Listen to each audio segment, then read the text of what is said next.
My name is Keith, and from the time I was about 4 years old, I was interested in being a part of the entertainment business.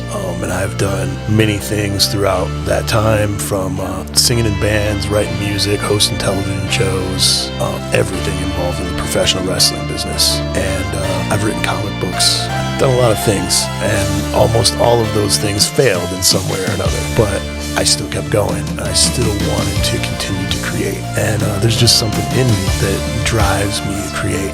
And I started thinking, well, what is it that drives anyone to create? And that's going to be the point of this podcast. We're going to talk to people from all aspects of the entertainment industry. We're going to find out what made them interested in creating art, and why, when faced with success, when faced with failure, the ups and downs of life and life in the entertainment business, they continue to create. So, and hopefully we'll have some good and interesting conversations along the way that you'll be interested in hearing. So tune in to the Most Excellent Entertainment Podcast.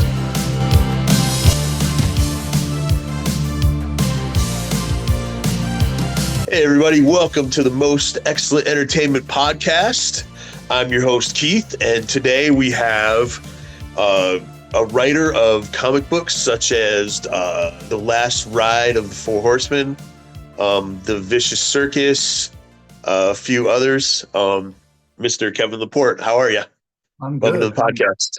Awesome. Me on. Oh, of course. So before we get started on the whole meat of the podcast, I did want to say I have read some of your comics and I definitely enjoy them. Awesome. Thank you. You're welcome. What got me first introduced to Inverse was actually the wrestling comic books. Okay, Square Circle. Yeah, and also the encyclopedia, the wrestling encyclopedia got a lot of attention. So when I heard about that, I went on and kind of checked out some of the other stuff and supported some of the Kickstarters.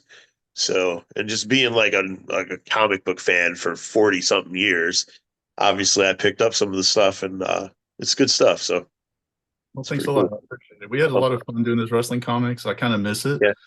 We stopped doing it 50 years ago. It was taking up so much time. It was kind of cutting into my own creative output for our own titles. But we did it for 5.5 years, almost 6 years. Yeah. And got to meet a lot of those wrestlers, live and in person, or at least talk to them on the phone a few times. But it was really cool to meet Nikolai Volkov or Rocky Johnson, have meals with those guys. It was a ton of fun. That's awesome.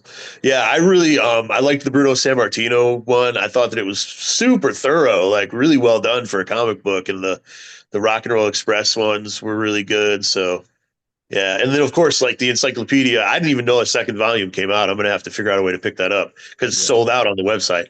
But I can get you a copy. Just email me after. I've got more information laying around. I appreciate it. Yeah, but the first volume was really good. I really enjoyed it. So cool. All right. So now, first question here. What was it that got you interested in writing? Either just in general, specifically comic books? How did that all come about? My mom really pushed me on reading from a very early age. I'm a child of the 70s, and at that point, Hardy Boys books were kind of vintage, but she had a whole set of those things that still exist today. They keep getting passed down to nephews and nieces. But I read all those Hardy Boys books, and then a lot of other things, fables and things like that through the school libraries. But then I discovered spinner racks and convenience stores and the Hulk. And I really identified with that character for some reason as a kid. Loved the Incredible Hulk comics, still read them to this day. And then I just started writing some of my own little stories in high school and middle school. And then I discovered Chris Claremont's X-Men, and to me, still kind of the pinnacle of superhero comics, and Watchmen in mid-April, and still to me the height of what can be accomplished in comics, and all that made me really want to write my own stories. And I started writing comic scripts as early as like my senior year in high school, collaborating with friends who were artists and things like that. And none of that really went beyond a few pages, but it was still really fulfilling. And then career, grad school, marriage. So I didn't actually write another script until I was 39, 40 years old. Oh, wow. Yeah, so Uh, there was a couple of decades difference there, and my partner Amanda Rachels is an artist, and she asked me somewhere in 2009 to write like a sample script so she could submit some art samples to some sequential pages to some of the comics publishers. And I wrote a little Doom Patrol script that we had fun with, like 6 or 8 pages. And we enjoyed it so much, we decided to keep making our own comics rather than submit anywhere. And we are still doing it 15 years later. awesome, awesome. So, is Inverse actually your guys' publishing company? Yeah, it's just the two of us. Yeah. Awesome. Oh, that's awesome. We co-own it. And we, of course, have creative partners and Sure. writing partners. Our partner, Erica Heflin's been heavily involved throughout for the past 10, 12 years. And we have some local artists that we've worked with throughout most of that time. And over the years, we've made friends with artists in other countries and collaborate with them on a regular basis. So we have a tight core, Yeah, but the everyday staff is me and Amanda. that's awesome. So, what was the process like as far as getting that whole thing started? I mean, securing printing and distribution, and I mean, that must have been insane. It still is insane because it's constantly changing. I mean, we have never done direct market stuff with our books. We've never gone to comic shops outside of a few local shops that used to carry our stuff. Yeah. And so distribution has really been through Kickstarter and our website and conventions, which we don't do a whole lot of anymore. Right. So it's been kind of hand to hand from us to readers throughout that time. And it's tough to consider doing Diamond because of the investment and the risk that's associated with it, and Sure. kind of the state of the direct market is pretty volatile right now. Yeah. State of distribution is crazy since Lunar got involved and Penguin Random House took over Marvel, and Right. it's just all so dispersed. It's kind of gone crazy. Yeah. At the front end of it, in 2010, when we first started making Clown Town, which became Vicious Circus, we didn't know anything about printers. We didn't know anything about formatting books, and we learned all that through trial and error. Yeah. Even today, it is a challenge to find a good printer that's reliable and consistently reliable over years. And we're constantly bouncing between printers to find ones that are going to deliver a great product and also deliver that product on time. And with concern for our needs as a publisher, especially one who does mostly crowdfunding, so that we can get those books to our backers on time. And I think we're in a comfortable place now. But we've been in a comfortable place before, and it got uncomfortable after a little while. So, it's just a state of affairs after COVID and some hurricanes and things like that. Different printers have run into trouble getting paper. Right. A couple of years ago now, it seems to be resolved. But there's always something. You just never know.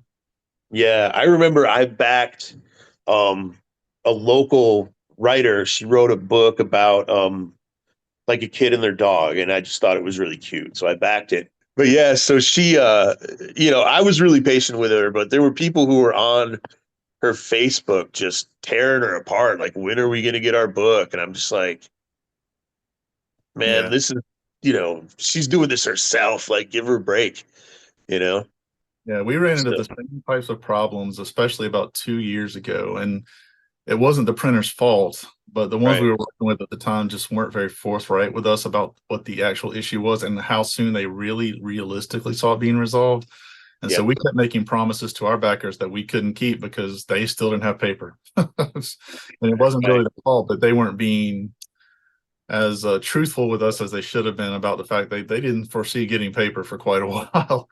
So we did our Christmas special for Vicious Circus for 2022 in February, late February of 2023, which did not feel good, but it got done. It was just 2 months late, which is something we've never done before. Sure, sure. I mean, you guys have actually had quite a few successful campaigns on Kickstarter. Like, it's pretty impressive.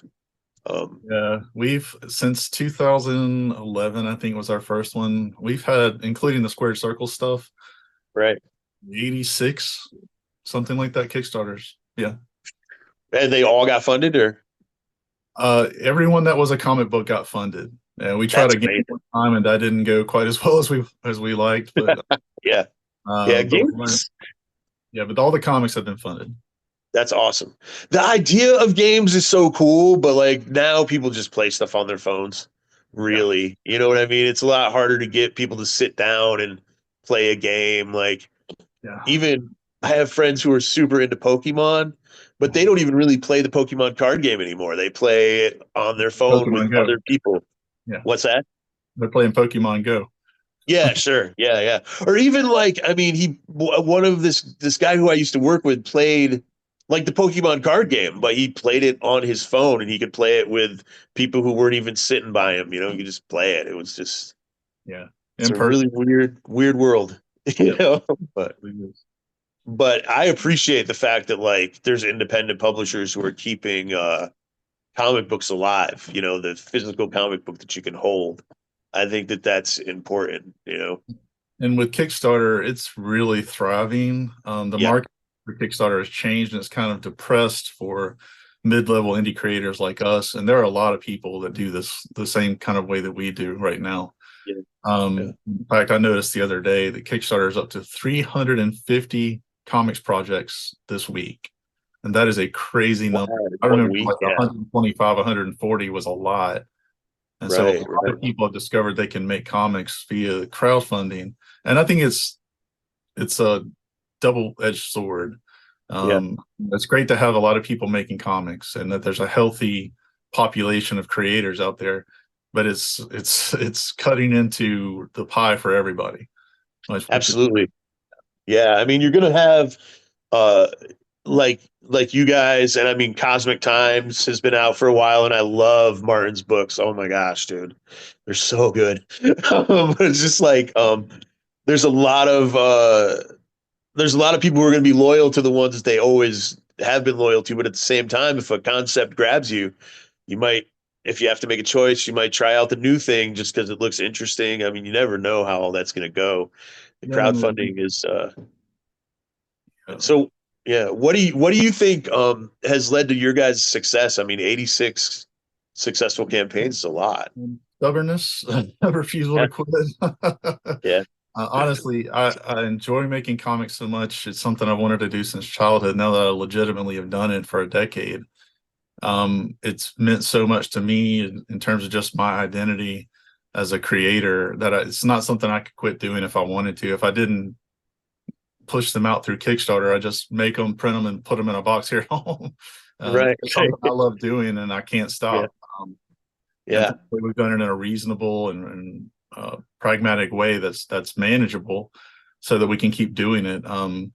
That's the honest truth. We just love making comics and telling stories, and these are, genuinely our stories that are not influenced by editors or companies or CEOs or boards or anything like that. And I love it. We've got books planned for the next 2 or 3 years. Awesome. We're that far out. And I actually have our Kickstarters planned through 2026. Awesome. So, it's not just what we're doing now. We're just trying to, struggle our way through the current book that we're either crowdfunding or creating. It's like, I know what I want to be doing in 2 years from now. And I have Yeah. a roadmap for that. And it's a passion for it. It always has been. It's why it's been kind of easy for us to bypass the direct market road, which would require us to kind of scramble to get things sold, and rather than kind of taking our time and getting it right. Yeah. And I think that's the secret to us being able to our longevity of doing this, is doing it because we love it, and being as joyful about getting these books in our hands as I hope that readers are. Because when I get a book back, whether I wrote it or Erica wrote it, it's like brand new to me, because it's been maybe 3 weeks or a month since I actually sent it off. I'm already working on the next Kickstarter, and I haven't thought about that story, and to open it up and see that story realized like I pulled it off of a spinner rack as a kid is a really great feeling. That's a huge motivator for me. Yeah, definitely. So I saw that most bios on you describe you as a horror writer. Do you think that's fair to call you a horror writer? Because I think some of the comics aren't necessarily horror. You know what I mean? Yeah, and I tended to skew that way, especially early on. Mhm. Vincent Circus was originally a horror book, but we veered genre-wise with that book into a lot of different spaces. It's still at its heart. You know, we're crowdfunding a Halloween story right now. Definitely a horror story. Nice. All of those Halloween books are, but the Christmas one has more slasher elements in it, but it's also a more hopeful, joyful, maybe a little Pollyannish type of story. And you know, I just sent a 12-page story to the printers that was co-written by my 10-year-old daughter, which is definitely horror for the first 3 pages and then not for the rest of it. And that was her idea. I just did the scripting. Yeah. She did the actual storytelling. So it's gone all over the place. And then you mentioned Last Ride of the Four Horsemen. That originally was a horror idea that really became a steampunk, Wild West, Weird West type of adventure story. Sure. Yeah. So Yeah. even though I think things started off that way, it's definitely gone a different direction. And I don't feel like I have to make things horror, but I like to have weird, unsettling elements to it. So maybe that's Sure. what framed as horror. Yeah, that was actually other than the wrestling comics, the Last Ride of the Four Horsemen was the first one I picked up. So then like when I saw people were calling you a horror writer, I was like, well, that's not really horror. Like so I was just kind of that's where Where we're at with it so, right now, it's definitely not horror. It's yeah, definitely crazy, weird West steampunk adventure story. Yeah. yeah, which is awesome. It's been Um some- so the imprint Flatline, um what was the decision to create that imprint? well, Inverse Press was a name for a company that I had to come up with on the spur of the moment, sitting on Amanda's bed in her room in 2009 because we needed to put something on the book. And I just pulled that out of thin air without much thinking, without considering marketability or whether it was intriguing to people.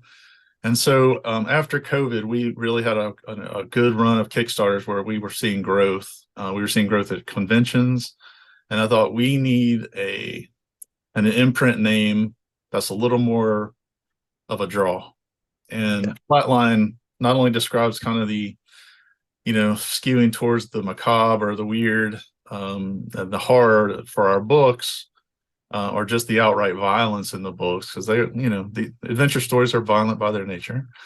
Right. But also a line of comics. So Flatline Comics is kind of where that came from, and I really love it. Our logo guy Gavin Michelli really did a killer job with that logo, and I love putting it on. It's good. That's how they came about. We were doing Squared Circle at the time, and I really differentiate the different books we were doing, the stories we were telling versus the bios for the wrestlers we were doing. Gotcha. It's funny because my son, he's 9, he'll be 10 on Halloween, but he really likes Reacher. We've watched that together and he loves watching that. And last night, we watched the Ministry of Ungentlemanly Warfare together, and Reacher's in that. But it's a little bit more of a realistic kind of thing. And in his first fight, he's covered in blood afterwards. It was just like I was like, he doesn't usually have that much blood on him in the show, does he, buddy? And Case was just like, yeah, not really. But it didn't phase him much, you know. So but I just thought about that when you said, you know, there's violence and yeah. Um that was like a World War II story. So Yeah. yeah, but yeah, I mean, Alan Rickman, or I think that Richmond, I'm not 100% positive what his last name is, but yeah, he was in that fight scene. He looked just like Reacher, just with a lot more blood. So I was like, all right. So, who influences you as far as your writing? Is it comic book writers, writers outside of comic books? Probably a little bit of everything, including musicians. Definitely Claremont in that way of making disparate characters into family. And Alan Moore, just in terms of how complex he can make a story, but yet make it read in a simple way that evoked emotion. Yeah, Tolkien, for sure. I read Lord of the Rings and The Hobbit when I was probably 8 to 10 years old. Definitely influenced my storytelling and my interest in writing. But even lyricists, Marilyn Manson, Okay. uh, Prince, Yeah. you know, lyrical storytellers, Awesome. Johnny Cash, Oh things, yeah. just master musicians, people who could write songs, just in terms of the tone of the things that I was interested in writing. Robert Smith from The Cure, Yeah. so forth. So, not just writers per se of stories, but musicians, directors, David Fincher, Okay. Seven, Fight Club, so forth. Sure.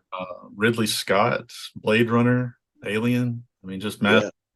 Those are definitely heavy influences on the things that I like to consume, but also in terms of atmospherically, the things that I'm trying to produce. Awesome. So do you listen to music while you write, or do you kind of have to have a silent I'm one of those people. atmosphere? I can't concentrate in silence. I have to have Okay. sound. And if I'm Yeah. writing, typically I'll listen to something like an ambient version of an album that doesn't have the lyrics. Not always, but are movie soundtracks that are awesome. Yeah.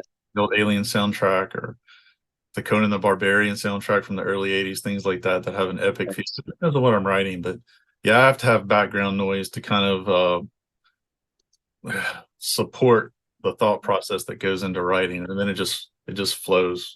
That and a little caffeine, and things start to happen. Right on. Yeah.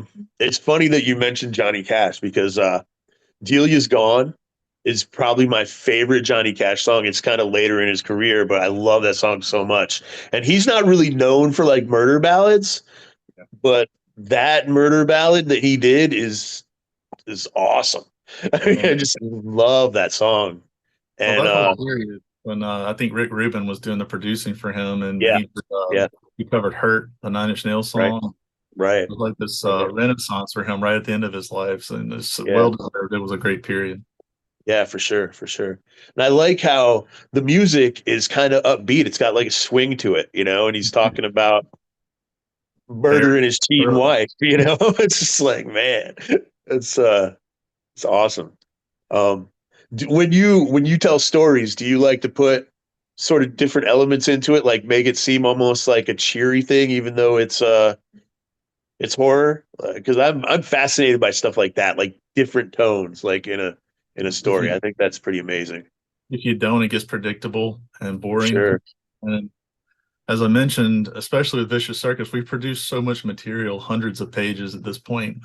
For indie folks, we put a lot of books out for that story. Yeah. But I found that it was important to me to change the mood of those stories over time to keep the clowns consistent in what they do. They're anti-heroes that kill abusers rather than killing children.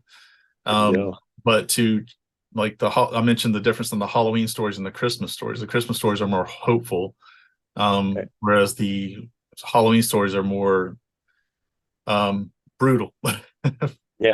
and Yeah. spooky feeling. Yeah. Um, Sure. but also just changing those up from being straight slasher types of stories into stories not with a hard moral necessary because that comes through in the actions of the characters, but having more humor, Yeah. more warmth at times, not just between the human characters, but between the killer clowns and the human characters that they're protecting.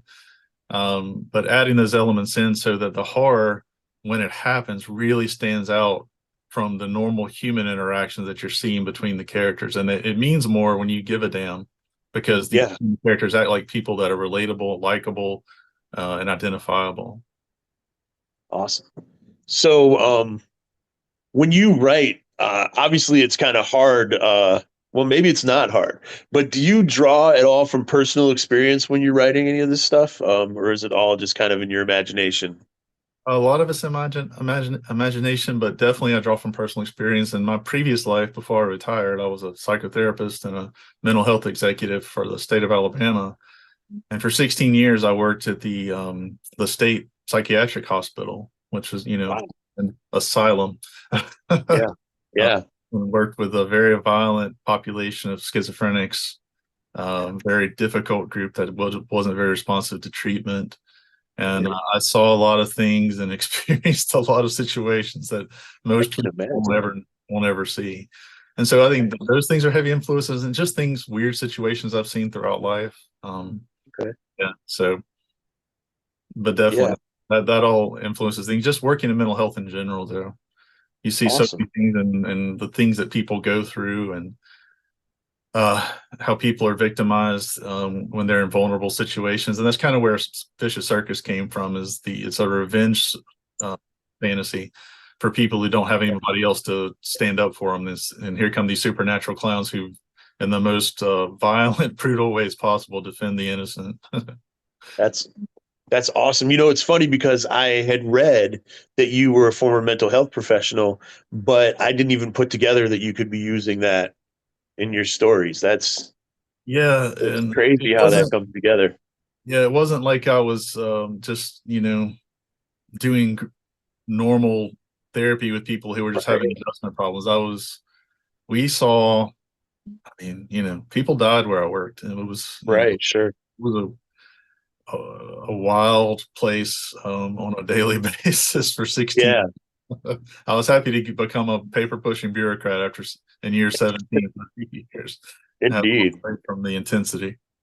It Yeah, was I it was difficult. Yeah. yeah. So a lot of times when we're on here, just certain subjects kind of veer into my personal life and I reveal things. So I'm going to go ahead and I suffer from OCD and anxiety and things like that. When it was first really starting to get bad in my late 20s, I was put into a state facility, and that place was insane. Like it it was rough. When I actually started to get to a place where I could recover, I was at this place called Meridian, and they put me into like a private hospital that their company owned. And it was very rigid schedule, but it Yeah. was like being at a place where they actually wanted you to get better. The Sure. state hospital, it was kind of like, I mean, we were in there with murderers and someone with anxiety issues. I was in the same ward as people who had killed their entire family. Like that, it's legitimate. Like, I'm not going to help your anxiety in those places. yeah, for sure. Yeah. So I get what you're saying, man. There was a lot of unpredictability. Obviously, I didn't sit down. Well, I did do group with some of those people. So I did get to see like a glimpse of some of their minds. And it was, man, Yeah. it was something. Yeah. It's a tough situation, and it's worse now than it Yeah. was back then because they've closed a lot of those places, and there's no places for those extremely disturbed people to go and actually get help. Because I mean, the cases we work with are people who were resistant to meds, and Right. so they were just floridly psychotic, and they needed to be somewhere where they couldn't hurt themselves or hurt others. And now there are far fewer of those places, unfortunately, and they needed to be better places, and that Right. goes without saying. But and certainly people with anxiety problems shouldn't be put in those same wards with people Yeah. that violent. Yeah. I mean, I saw it happen too from the other side of the desk. Right. Sure. Yeah. They were just like, you don't have insurance? Okay, here you go. And they just put me in this shoo. Yeah. This place where I definitely should not have been. Um, Absolutely. yeah, it was like people who they were literally like people who were in recovery and had relapsed like alcoholism Yeah. that were in there with us. Like it was any mental health issue that you could think of, from murdering your family to I pace a lot. We were all in the same All place. put together. Yeah. Yeah, it was pretty nuts. Wow. I had a discussion with a friend of mine just the other night who said that he thought that some of the stuff that happens in Arkham Asylum was a bit too extreme. And I was like, well, Arkham Asylum, A, is supposed to be hell, Yep. and B, maybe you should visit a mental institution sometime because it's pretty extreme in there. So Especially in a time machine before the 1970s, because yeah, it was. I worked with some people. I was around early enough in the 90s to work with people who worked there at the same hospital in the 50s and 60s. right. And, Sure. it was a little more Arkham Asylum like before the Justice Department got involved. Right, right, Uh, right. I mean, they used to drill into people's skulls and stuff. Absolutely. You know, just Yeah. craziness. Man. Relieve some Yeah, pressure. Maybe they'll get better. Like, I don't know. It just we were doing nuts. just a award cleanup before an inspection from the federal government in 2010, and somebody Yeah. came across an electroconvulsive therapy kit that was just in a drawer in our building in the 2010. Like, Wow. how the hell is it still here? Because they had Yeah. things like that since the 60s. Right. Maybe someone was keeping it just in case. I don't know. That building wasn't even built until 1981, so I don't know. That's wild. Yeah, That is wild, man. always something though. Never Yeah, boring. for sure. Yeah, for sure. So, what's your current Kickstarter that you've got going on? Just It's the fourth of our Vicious Circus Halloween specials. okay. It's the last one that I plan to do. We've done four. I'm super proud of them. I think it's maybe my strongest writing in comics, and in just my personal opinion. It's four different one shots, totally unrelated stories, but each one happens on Halloween, involves the clowns of the Vicious Circus. They're all different tones, different focuses. This one is about a high society masquerade that requires a almost not exactly human sacrifice for admission, but close. Okay. And clowns descend on this place to mete out justice to the one percenters that are doing these horrible things just for social status.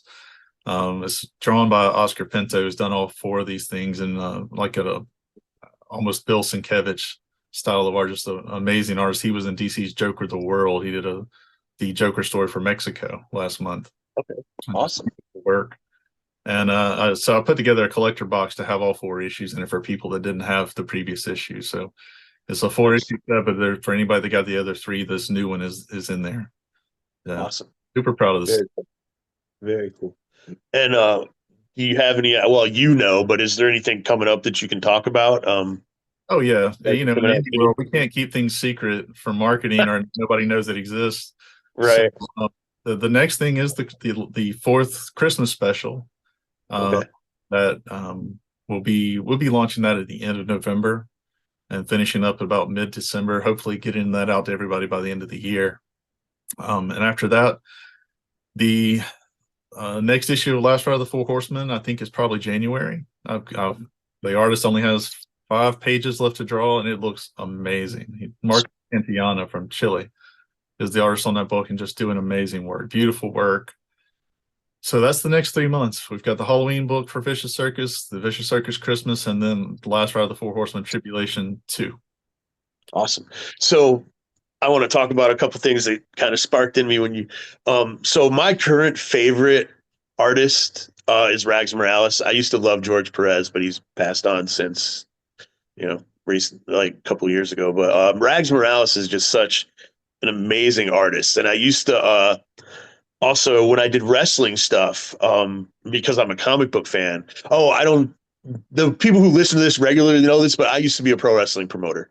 Okay. So I would get like my DVDs or stuff that I put up on streaming. I would get the covers drawn by this artist named Jesus Soria from Mexico, and I think it's interesting that you are also working with Hispanic artists. Like, there's something passionate like in their art. I don't know if it's specifically like being raised down in South America or Mexico, like but sometimes I feel like there's just something special that comes through, like the colors that they use is just more vibrant, and I don't I just know. wonder if they're given more freedom to focus on art as just in Yeah, in a particular country. sure. Because here, I don't know how valid our economy treats artists. I'm totally ignorant about how it's treated in other countries too. But that's just one consideration in my head, is that maybe art is given more value in other Yeah, countries than it sure, is. So sure. those folks are to focus on it more Right. as a not as a career, as a valuable pursuit. Sure, Something sure. other And I than think not being a lawyer or a financial advisor. right. I think even culturally, like if you look at things like how Western civilization views funerals and things like that, and then you look at like the Day of the Dead. it's more vibrant. Like it's more alive even when they're celebrating people passing. You know, it's just a different.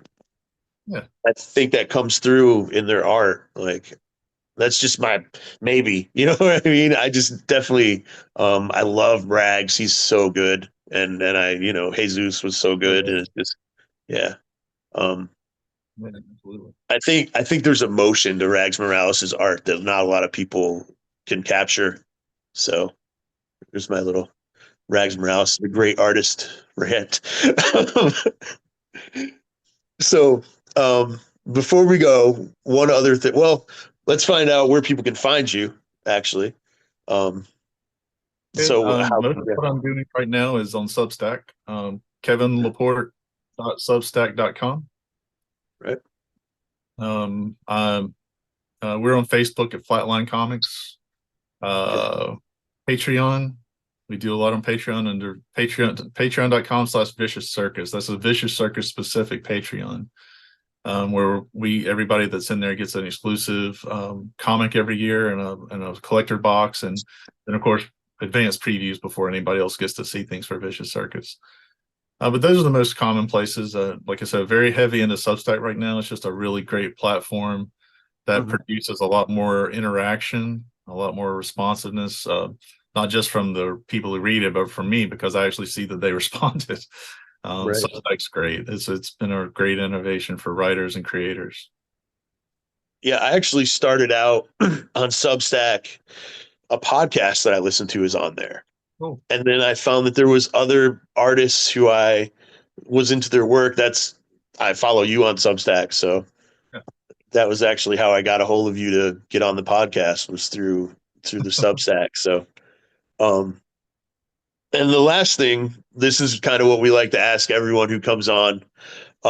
You touched on it a little bit, but with all the ups and downs and successes and all the different things in the world of entertainment and of creating, what is it that keeps you creating? What is it keeps you that keeps you writing and putting stuff out into the world for people to consume? Getting it done. I finished a script yesterday that had given me hell, to be honest, for about a month and a half. And I thought it was garbage when I first wrote the idea down and started outlining it. And I was ready to give up on it. And then something sparked in one page, just how the structure of it, the rhythm of it started. And I had it. I had it and it worked. And I was thinking, no, this is a great idea. It's not the wrong idea. And it's that sort of epiphany in the creation of the story, in the realization that there's something here that matters, that can be an idea that people will either enjoy or get something from, because I do. Yeah. And that's what motivates me is when I hit that point in a story where I'm having aha moments. And I feel like those aha moments are going to resonate with readers as well. And it's the enjoyment of storytelling to myself that I then reflect onto the script, or if I'm writing something prose, uh, that gets onto the page, that makes me enjoy it. And I mean, I still read a lot of comics from other people, and I feel that from them. I can tell when they're enjoying it because when I see that moment in a comic that I wrote, or that I read rather, then I know that they went through what I'm going through when I'm writing a script, and that's what motivates me and keeps me doing it. Is that feeling of, oh hell, that's awesome. Awesome. Yeah, Awesome. that's the kind of thing I need doing it. Nice. Nice. I did. I Mark won.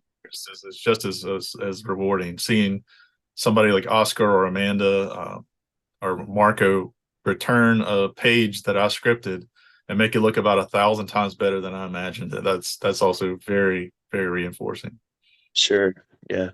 So, one thing that I did want to mention, because you didn't, inverse.com, is that the website? It would be inversepress.com or flatlinecomics.com. Yep, I appreciate it. I did leave Oh, that one. no problem. Because I know that if people want to buy back issues and stuff, they're gonna hit that up. Yeah, So I want to make sure people know where to get the comics from if they missed the Kickstarter. yeah, Um, appreciate it. oh, no problem, man. I got you. All right. Well, Kevin, thank you so much for coming on. as always, the conversation goes in interesting directions. And I enjoyed it, man. Yeah. So my name's Keith. I want to thank Tyler Martin, our producer, and Emmy Studios. He's the guy who makes this all happen. I'm just sitting here talking and having fun. And I want to thank everybody who listens. We keep on growing, and that's what's important. The more people who listen to this, the more motivating it is to do more conversations. And this is something that I really want to do. So thank you. Thank everyone so much. And we will be here next week with more Most Excellent Entertainment.